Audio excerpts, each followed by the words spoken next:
All right, Matthew chapter 8, we're starting with verse 14. Here's what it says. And when Jesus entered Peter's house, he saw his mother-in-law lying sick with a fever. He touched her hand, and the fever left her, and she rose and began to serve him.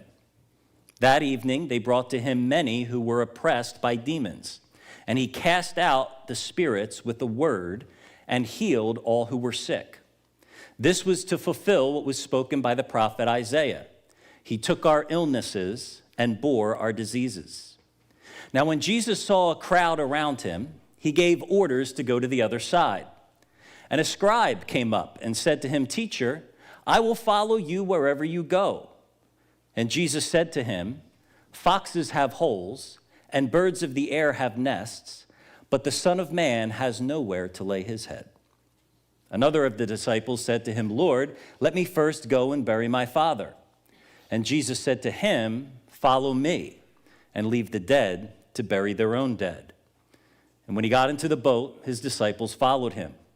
And behold, there arose a great storm on the sea, so that the boat was being swamped by the waves. But he was asleep. And they went and woke him, saying, "Save us, Lord, we are perishing." And he said to them, "Why are you afraid, O you of little faith?" Then he rose and rebuked the winds and the sea, and there was a great calm. And the men marveled, saying, "What sort of man is this, that even winds and sea obey him?" And then it's usually at this point that the preacher then pauses for a moment and says to everyone, "And what storms are you facing in your life?" Maybe it's a storm at home or a storm on the job.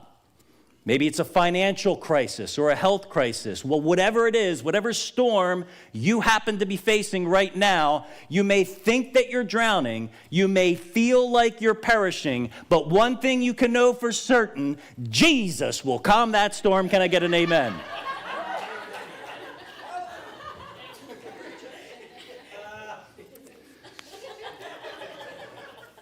I like that. That's kind of fun.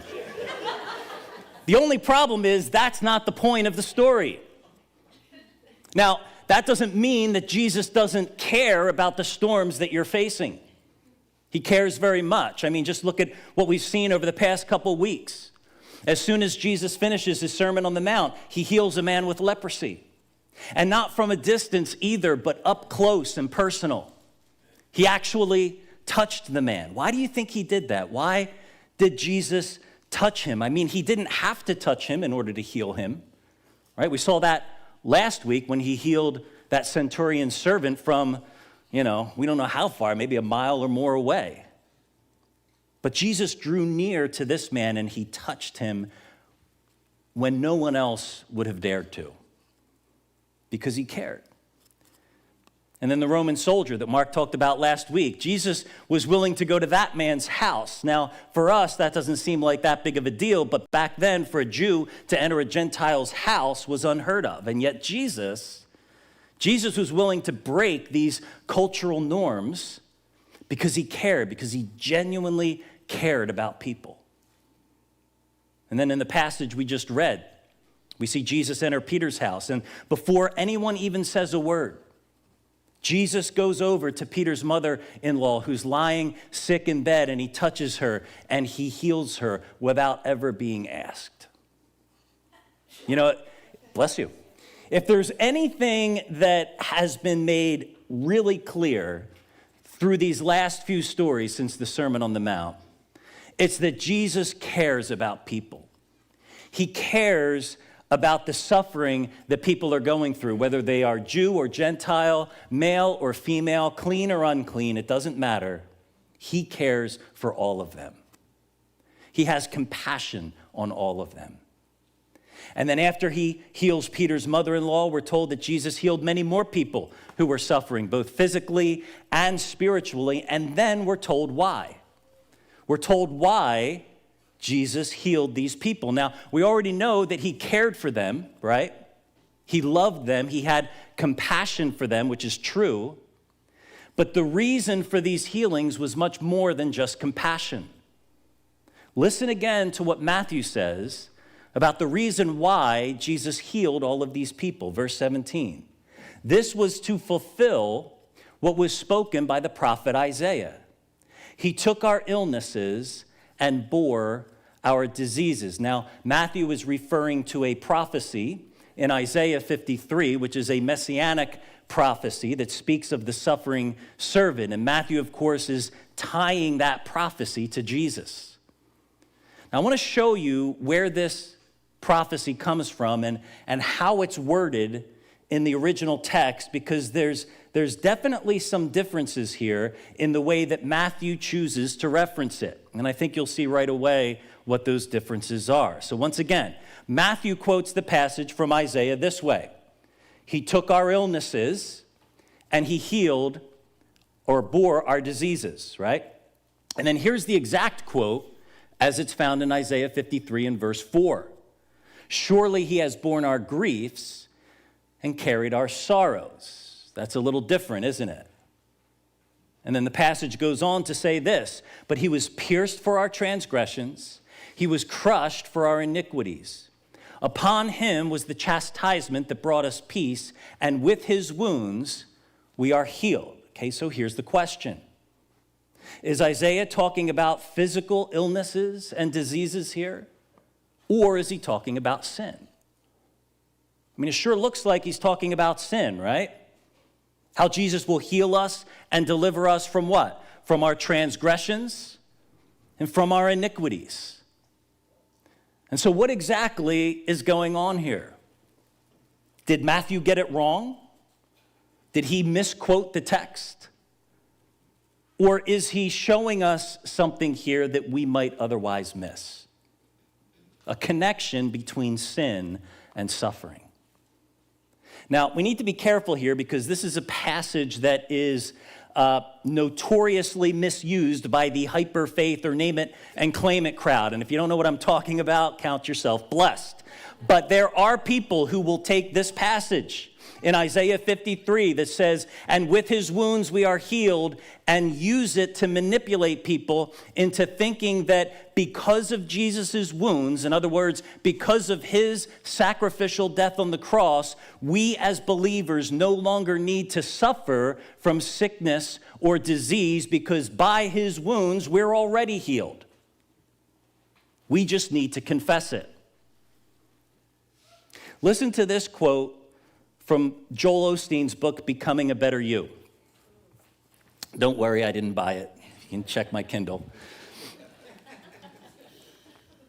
Osteen pastors Lakewood Church in Houston, Texas, one of the largest churches in the country, 45,000 people. Here's what he teaches his people. Maybe Alzheimer's disease runs in your family genes, but don't succumb to it. Instead, say every day, my mind is alert, I have clarity of thought, I have a good memory. Every cell in my body is increasing and getting healthier. If you will rise up in your authority, you can be the one to put a stop to negative things in your family line. Start boldly declaring, God is restoring health unto me. I am getting better every day in every way. By his wounds you are healed. You're already healed. All you have to do is confess it and believe it by faith. Now, clearly that is not what this passage is talking about, right? But in an attempt to guard ourselves from false teaching like this, sometimes we can miss out on what's really being said. In other words, if our response to Joel Osteen and others like him is, well, that's not what this passage is talking about. Isaiah is not saying that Jesus' suffering on the cross heals us from Alzheimer's.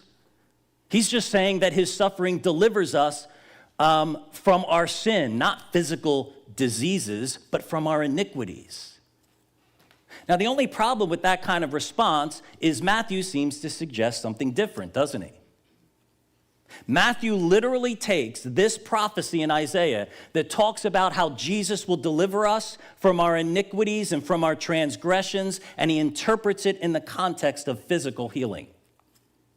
Doesn't he? Look at verse 16 again. With a word, he healed all who were sick. And this was to fulfill what was spoken by the prophet. He took our illnesses and bore our diseases. Now, before everyone starts dogpiling on Matthew, we should probably point out that he is not the first one to ever draw a connection between physical healing and the forgiveness of sins. Jesus will make this same connection in chapter 9 when he says to a paralyzed man, your sins are forgiven.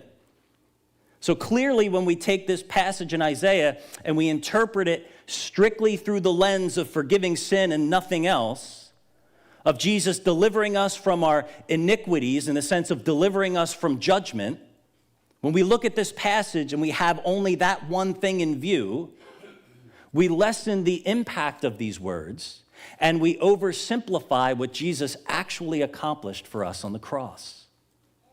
See, because Jesus didn't just save us from the judgment that comes from our sin, he also saved us from the consequences of our sin. Now, of course, judgment is the greatest consequence that Jesus saves us from. But there's also the consequences that we experience right now. The world that we live in is broken and diseased and corrupt. And because of that, our lives are constantly affected by suffering and illness and pain. And we're reminded of that all the time. We're reminded of it every week in our community groups when we share prayer requests about friends and family who are suffering. And we're reminded as we lift these needs up in prayer that we live in a fallen world. And the Bible says that the reason this world has fallen is because of our sin. Now, that doesn't mean that you can trace every single disease or sickness or trial to one specific sin, like Jesus' disciples tried to do when they encountered a man who was born blind and said to Jesus in John chapter 9, "Who sinned, Lord? The blind man or his parents?" In other words, whose fault is it that this man was born blind? Whose sin is responsible for this man's suffering, his sin or his parents' sin? And the answer, of course, is neither. In fact, Jesus goes on to say that this man was born blind so that the works of God might be displayed in him, so God could be glorified through his healing. And so it's not that there's always this direct correlation between a person's suffering and a specific sin, but we can say that all suffering that we experience in this world is the result of sin in general. See, if there was no sin, there would be no suffering.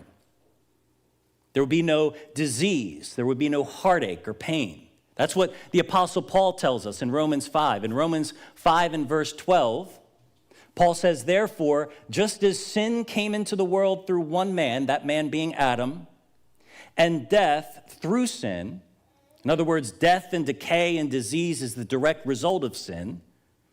And so death spread to all men. Why? Because all sinned. And when the whole human race fell because of Adam's sin, creation itself fell along with it. Creation fell into a state of suffering and decay. That's why Paul says later on in Romans chapter 8 that the whole creation has been groaning, anticipating and waiting for the day when it will finally be set free from its corruption and the consequences of our sin. And then in the book of Revelation, we're given a picture of what that day will be like, when there will be a new heaven and a new earth. And Jesus himself will wipe away every tear from our eyes, and death shall be no more. Neither shall there be mourning or crying or pain anymore. That's what we have to look forward to. And the reason why we can be sure that that day is coming is because of what has already happened. By his wounds we are healed. See, when we look at the cross and we see Jesus, and we see Jesus taking upon himself my sin and your sin, and the judgment that we deserve because of that sin, Matthew reminds us that not only did Jesus take our sin, he took our illnesses as well and bore our diseases. And so the miraculous healings that we see Jesus perform in this chapter and the chapters that follow, they're just a taste. They're just a taste of what is to come, when every tear is wiped away from our eyes, because there will no longer be any reason to cry. It seems too good to be true, doesn't it? But it is true. Jesus' substitutionary death on the cross makes that day certain. That day will most assuredly come. However, until that day comes, there's suffering. Contrary to what false teachers like Joel Osteen tell us, following Jesus does not absolve us from suffering. In fact, Jesus will tell his disciples a little later on in chapter 10 that they will be arrested and persecuted because they're his disciples. In other words, not only does following Jesus not absolve us from suffering, it can actually result in more suffering. Which is why it's important for us as followers of Jesus to count the cost. And that's what we see Jesus focus on next. After delivering his Sermon on the Mount and performing all of these incredible miracles, crowds of people are following Jesus wherever he goes. And one of these, quote, followers says to Jesus in verse 19, "Teacher, I will follow you wherever you go." Kind of reminds me of another follower of Jesus who said something very similar at a very famous Passover meal. Luke chapter 22, this is during the Last Supper. Peter said to Jesus, "Lord, I am ready to go with you both to prison and to death." And I think we know how that turned out, right? Before the night was over, Peter denied that he even knew Jesus 3 times. Now, there are both similarities and differences between these two statements. The one made here by Peter and the one that the scribe makes in Matthew chapter 8. They both say that they will follow Jesus wherever he goes. And they both receive a very stern rebuke from Jesus when they make that claim. But the two men are different in this respect. Peter at least understood the potential cost involved in following Jesus, right? To prison and to death. But the scribe did not. And we know he didn't because, well, Jesus doesn't even have to mention prison or death in order to get this guy thinking. He just has to mention the possibility of not having a pillow for his head. Verse 20, "Foxes have holes and birds of the air have nests, but the Son of Man has nowhere to lay his head." So, see, everybody's threshold is a little different. For some, it's prison. For others, it's a pillow. But see, that's the first lesson that we learn about what it means to count the cost when following Jesus. Are we willing to leave what is comfortable? Now, what that specifically looks like for you, I don't know. It could be something as simple as leaving the comfort of your home on a Monday or Tuesday night to join one of our community groups. Or it could be something a little riskier, like changing careers or changing where you live. Or not changing where you live. Maybe what's uncomfortable for you is just staying put and digging your heels in and trusting that God has a purpose for the place that he's planted you.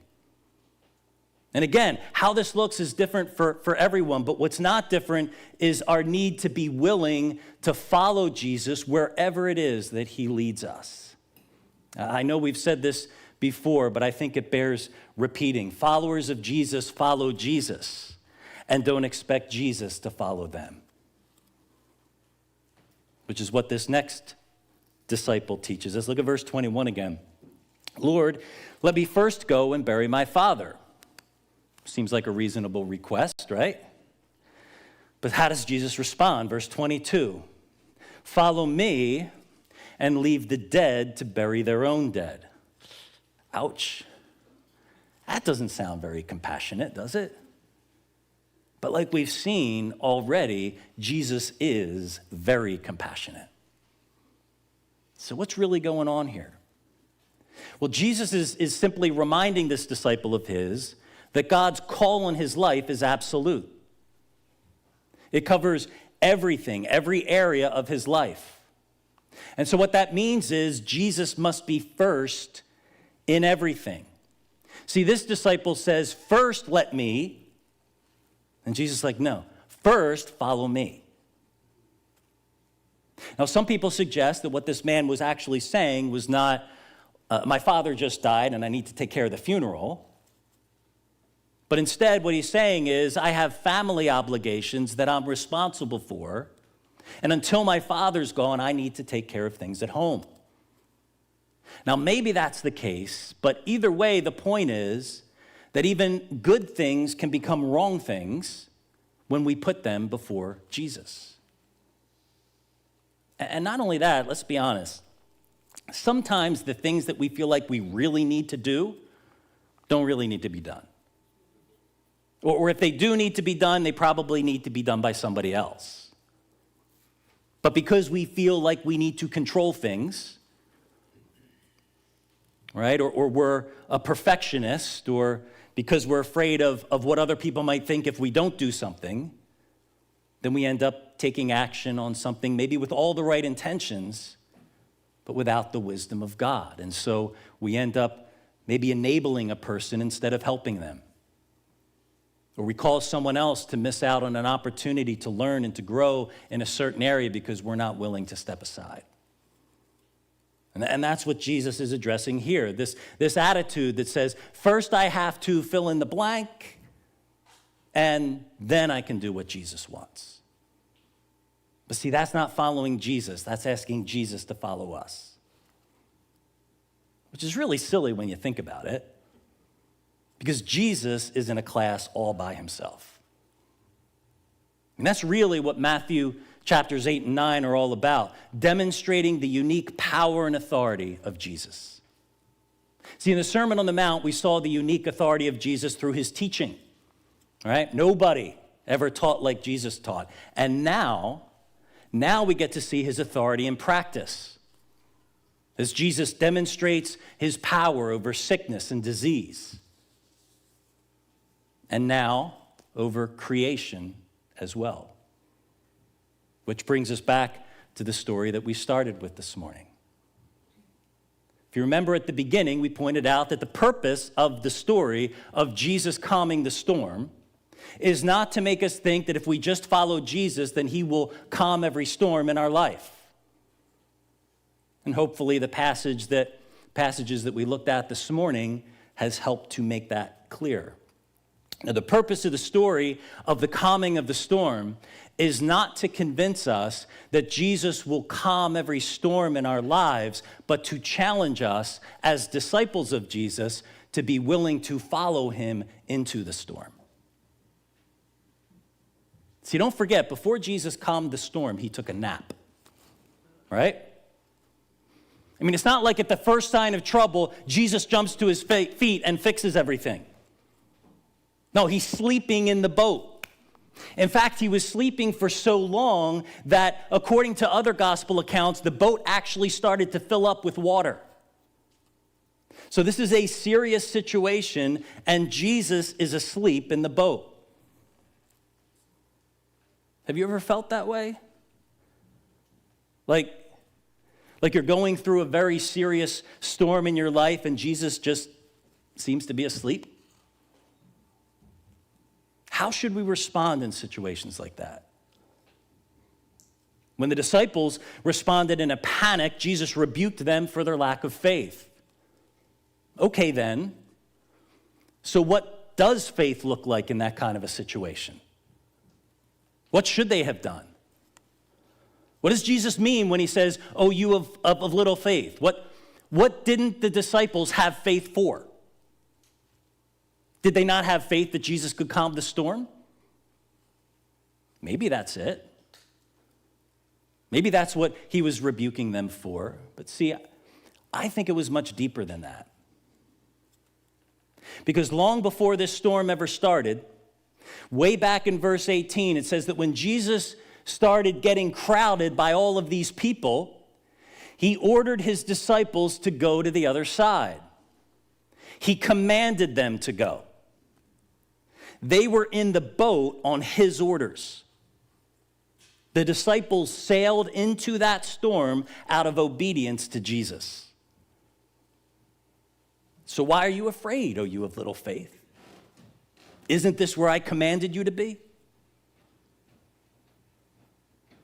See, the safest place to be is in the center of God's will, even if that place is the center of a storm. By the way, do you know who coined that phrase? The safest place to be is in the center of God's will. Do you know who said that first? Anybody? Corrie ten Boom.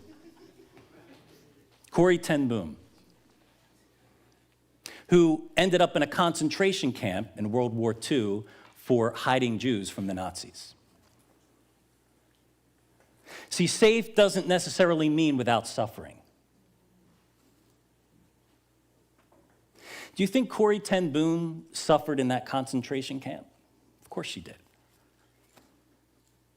And she watched her sister die there, and her father as well. But she's the one who said, the safest place to be is in the center of God's will. Look, I may not know whatever storms are going on in your life. Some of you I do. Most I don't. But whatever it is, if you're a follower of Jesus, he is with you. He is in the boat with you. That's his promise. I will be with you always, which is an awesome promise. That and the fact that we know a day is coming when those storms will be no more. And Jesus will wipe away every tear forever. But until then, until that day, it's a stormy world.